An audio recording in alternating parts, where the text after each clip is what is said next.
سردار چبوترے پر اور باقی لوگ اس کے ارد گرد بیٹھے عبداللہ کا انتظار کر رہے تھے، لیکن یہ انتظار لمبا ہوتا جا رہا تھا۔ پہلے کبھی ایسا نہیں ہوا تھا۔ عبداللہ ہر روز وقت مقررہ پر چبوترے پر پہنچ جاتا تھا۔ سردار نے کچھ دیر انتظار کے بعد تاکو سے کہا کہ وہ جھونپڑی میں جا کر دیکھے کہ کہیں عبداللہ بیمار تو نہیں ہے۔ تھوڑی دیر بعد عبداللہ تاکو کے سہارے آہستہ آہستہ چلتا ہوا چبوترے کی طرف آ رہا تھا۔ چبوترے کے قریب پہنچ کر اس نے معمول کے مطابق ہاتھ ہلا کر لوگوں کا حال معلوم کیا، لیکن آج اس کی آواز میں کمزوری صاف محسوس کی جا سکتی تھی۔ سردار نے عبداللہ سے حال احوال پوچھا تو عبداللہ نے بتایا کہ کل چٹائیاں بنتے ہوئے ایک چھوٹے سے کیڑے نے اسے کاٹ لیا تھا۔ میں نے کوئی پرواہ نہ کی اور اپنے کام میں لگا رہا، لیکن کچھ دیر بعد کیڑے کے زہر نے اثر دکھانا شروع کر دیا اور مجھے بخار ہو گیا۔ رات بھر بخار میں مبتلا رہا، جس کی وجہ سے طبیعت بہت خراب ہو گئی، اس لیے آج وقت پر چبوترے کی جانب نہیں آ سکا۔ یہ سن کر سردار نے ساگو سے کہا کہ سامنے پتھروں کے قریب اگی ہوئی گھاس جھاڑیوں کے پتے توڑ کر لے آئے۔ ساگو جلدی سے پتے لے کر آ گیا تو ان پتوں کو 2 پتھروں میں پیس کر عبداللہ کو کھلایا گیا تو تھوڑی دیر بعد عبداللہ کی طبیعت بحال ہونے لگی۔ سردار نے عبداللہ سے کہا کہ وہ آج آرام کرے، ہم سچی کہانی کا باقی حصہ کل سنیں گے۔ اس کے جواب میں عبداللہ نے کہا کہ اب میری طبیعت بہتر ہو رہی ہے، اس لیے اب اسے سچی کہانی سنانے میں مشکل پیش نہیں آئے گی۔ میرا تو ایمان ہے کہ میں آپ لوگوں کو سچی کہانی سناؤں گا تو اس کی برکت سے میں بالکل صحت مند ہو جاؤں گا۔ یہ تو آپ نے بڑی عجیب بات بتائی ہے، سردار نے حیرت سے کہا۔ میں کل بتا رہا تھا کہ عبداللہ نے اپنی بات کا آغاز کرتے ہوئے کہا، جنگ بدر میں مسلمانوں سے شکست کھانے کے بعد مکہ کے سردار اس ناکامی کا بدلہ لینے کے لیے سخت بے چین تھے۔ اس بے چینی اور انتقام کی آگ پر مدینہ کے سردار کعب بن اشرف اور عبداللہ بن ابی کی شرانگیزیوں نے جلتی پر تیل کا کام کیا۔ مکہ کے سرداروں نے ارد گرد کے قبائل کے جنگجو اکٹھے کیے اور زیادہ سے زیادہ سامان جنگ جمع کر لیا اور ابو سفیان کی سپہ سالاری میں مدینہ پر حملے کے لیے پیش قدمی شروع کر دی۔ مسلمانوں کو جب اہل مکہ کے مدینہ کی جانب جنگ کے لیے پیش قدمی کا پتہ چلا تو انہوں نے جواب میں کیا کیا؟ تاکو نے پوچھا۔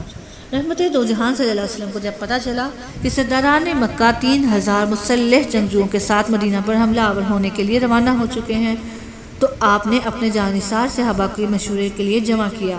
کچھ صحابہ نے عبداللہ نے بھی اتنا ہی کہا تھا کہ راکو نے پوچھا، صحابہ سے کیا مراد ہے؟ صحابہ دراصل لفظ صحابی کی جمع ہے۔ صحابی کا معنی ہوتا ہے ساتھی۔ رحمت دو جہان صلی اللہ علیہ وسلم کے وہ ساتھی جو آپ صلی اللہ علیہ وسلم پر ایمان لائے، دل و جان سے آپ کا ہر موقع پر ساتھ دیا اور ایمان ہی کی حالت میں فوت ہوئے، انہیں صحابہ کہا جاتا ہے۔ عبداللہ نے لفظ صحابہ کا مطلب بتانے کے بعد اپنی بات دوبارہ شروع کرتے ہوئے کہا، کچھ صحابہ نے رائے دی کہ دشمن کی فوج کا مقابلہ مدینہ شہر کے اندر رہ کر کیا جائے۔ کچھ پرجوش صحابہ نے اس خواہش کا اظہار کیا کہ دشمن کا مقابلہ شہر سے باہر نکل کر کھلے میدان میں کیا جائے۔ ابھی یہ باتیں ہو رہی تھی کہ نماز عصر کا وقت ہو گیا۔ نماز کے بعد رحمت دو جہان صلی اللہ علیہ وسلم گھر تشریف لے گئے۔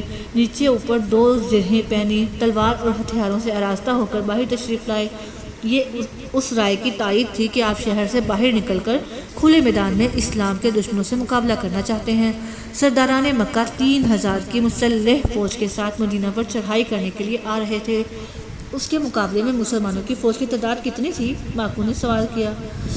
مسلمانوں کی فوج کی تعداد صرف 1000 تھی، لیکن جنگ شروع ہونے سے کچھ دیر پہلے یہ تعداد 1000 کی بجائے 700 رہ گئی۔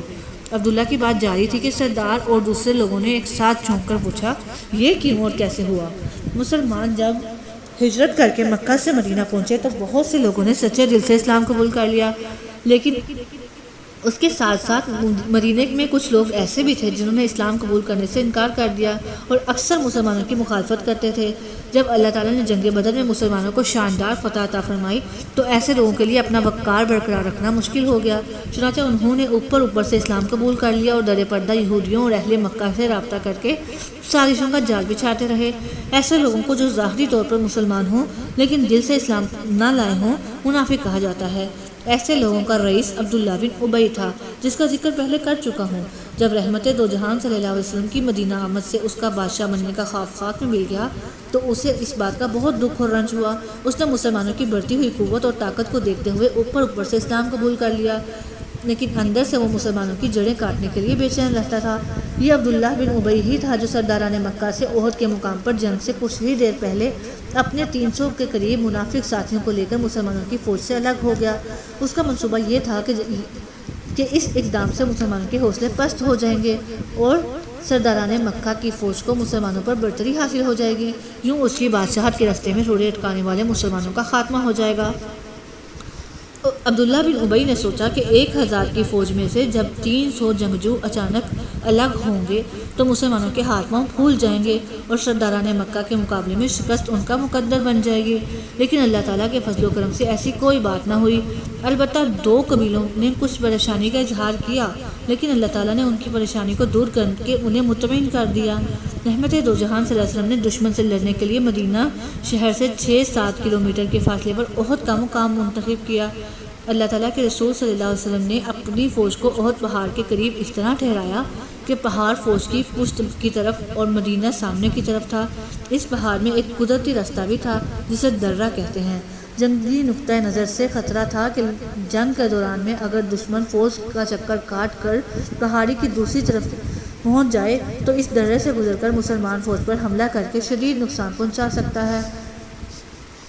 اس خطرے کے پیش نظر اللہ کے رسول صلی اللہ علیہ وسلم نے 50 تیر اندازوں کو اس پہاڑی درے کی حفاظت کے لیے مقرر کر دیا اور انہیں حکم دیا کہ جنگ کے دوران جو بھی صورتحال ہو درے کو کسی صورت خالی نہ چھوڑا جائے۔ جنگ شروع ہوئی تو 3000 کی فوج کے مقابلے میں صرف 700 مجاہدین پر مشتمل فوج نے اتنی جرأت اور بہادری دکھائی کہ دشمن فوج کے لوگ بھاگنے لگے۔ جب درے میں موجود 50 تیر اندازوں نے دیکھا کہ دشمن کو شکست ہو گئی ہے تو درے میں موجود تیر اندازوں کی بڑی تعداد اپنی ذمہ داری کو چھوڑ کر دشمن کی بھاگتی فوج کا چھوڑا ہوا مال غنیمت اکٹھا کرنے کے لیے میدان جنگ میں کود پڑی۔ درے میں موجود 50 تیر اندازوں کے نگران عبداللہ بن جبیر نے انہیں بہت روکا، لیکن انہوں نے کہا کہ اب تو دشمن شکست کھا چکا ہے، اس پہاڑی درے میں رکنے کی کوئی ضرورت نہیں۔ پہاڑی درے کا آپ خصوصی طور پر ذکر کر رہے ہیں، کیا یہ درہ چھوڑنے کی وجہ سے کوئی واقعہ رونما ہوا تھا؟ ساگو نے پوچھا۔ رحمت دو جہان صلی اللہ علیہ وسلم نے پہاڑی درے کی حفاظت کے لیے جن 50 تیر اندازوں کو مقرر کیا تھا انہیں بہت سختی سے تاکید کی تھی کہ خواہ کچھ بھی ہو جائے درے کو نہیں چھوڑنا، کیونکہ ذرا سی غفلت یا کوتاہی سے جنگ کے دوران میں دشمن کی جانب سے پہاڑی درے پر مسلمانوں پر حملہ ہو سکتا ہے۔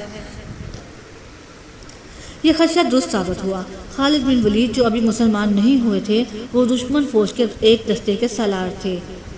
انہوں نے جب دیکھا کہ پہاڑی درے کی حفاظت کے لیے بہت کم تیر انداز رہ گئے ہیں تو انہوں نے پہاڑی درے پر موجود تیر اندازوں کو شہید کر دیا اور اس کے بعد مال غنیمت سمیٹنے والی مسلمان فوج پر پیچھے سے اچانک حملہ کر دیا۔ یہ حملہ اتنا اچانک اور شدید تھا کہ کچھ پتہ نہیں چل رہا تھا کہ ایک دم کیا ہو گیا۔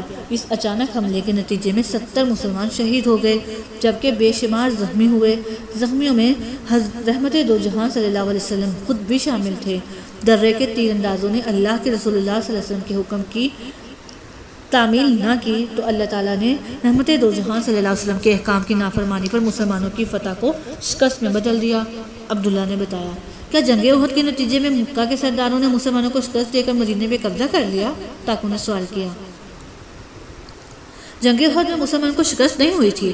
در حقیقت اللہ تعالیٰ نے مسلمانوں پر یہ واضح کیا تھا کہ اگر تم اللہ اور اس کے رسول کے احکام کو نہیں مانو گے تو کسی بھی وقت کامیابی ناکامیابی میں بدل سکتی ہے۔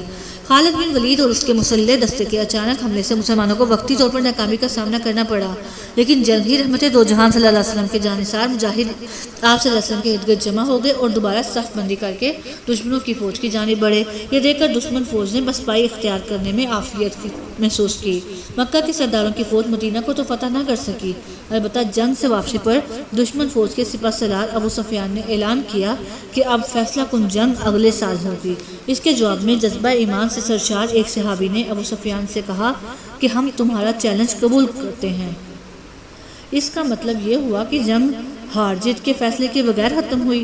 البتہ بھگوان کی طرف سے مسلمانوں کو اپنے نبی کی بات نہ ماننے کی سزا ملی۔ راکو نے اپنی رائے پیش کرتے ہوئے کہا، راکو کی رائے بالکل درست ہے۔